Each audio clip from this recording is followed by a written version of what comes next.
4 తారీఖు 9:30 ప్రాంతంలో హీరో రావడం జరిగింది. కారులో వచ్చి థియేటర్లపై సినిమా తెచ్చి మళ్ళీ కారులో వెళ్ళిపోతే పెద్దగా ఇంత ఇబ్బంది జరుగుతుండేనేమో లేదో నాకు తెలియదు. కానీ ఎక్స్రోడ్ చౌరస్తా కంటే ముందు నుంచే కారులో రూఫ్ టాప్ ఓపెన్ చేసి రోడ్ షో చేసుకుంటే థియేటర్లో పోవడంతో ఆ చుట్టుముట్టుతున్న 7-8 థియేటర్లలో ఉన్న సినిమా అభిమానులు మొత్తం ఇక్కడికే రావడంతో వేలాది మంది జమైన్. ఆ గేట్ ఒక్కసారి హీరో కారు లోపలికి పంపించడానికి ఉన్న గేటు తెరవడంతో వేలాది మంది ఒక్కటేసారి ఉప్పెనలాకి వచ్చారు. ఆ ఉప్పెనలో చనిపోయిన రేవతి, ఆమె కొడుకు, భర్త, కూతురు వాళ్ళు అలాగైపోయి కొడుకు తల్లి ఒక పక్కన పోయి ఆ జనాల నుంచి తప్పించుకొని టికెట్ చేసుకుని ఆ తొక్కిసలాటలు హీరోను థియేటర్ లోపలికి తీసుకుపోవాలనుకున్న టైంకి అతను బండి మీద రోడ్ షో చేసి దిగేటప్పటికి వేలాది మంది హీరోను కలవడానికి చొచ్చుకొచ్చారు ముందుకు. ఈ రకమైన వాతావరణంలో అతన్ని లోపలికి తీసుకువెళ్లాల్సిన సందర్భంలో అతను ప్రైవేట్ సెక్యూరిటీ 50-60 మంది సరిగ్గా లెక్క తెలియదు, 50-60 అని అంటున్నారు, నెంబర్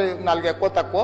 ఆ బౌన్సర్లు అందరు మీదికి వచ్చే అందరు అభిమానులను విపరీతంగా అడ్డంగా ఎట్లబట్టి అట్లా తోయడంతో అటు నుంచి అభిమానులు హీరోని చూడాలి కలవాలని ఒకవైపు నుంచి హీరో దగ్గరికే రానియొద్దని ఆయన ప్రైవేట్ సెక్యూరిటీ వెనక్కి నెట్టడం వల్ల ఈ తొక్కిసలాటలో హీరో థియేటర్కి వెళ్లి లోపలికి వెళ్లి చూసినాక పోలీసులు ఈ మొత్తం క్రౌడ్ ని అక్కడ ఉన్న జమైన జనాలను అందరిని కూడా తీస్తే ఒక తల్లి కొడుకు అక్కడ శవాలుగా పడి ఉన్నారు. నేను ఆ వీడియో చూసిన తల్లి లోపలికి వచ్చినప్పుడు కొడుకు చేయి పట్టుకొని ఎంత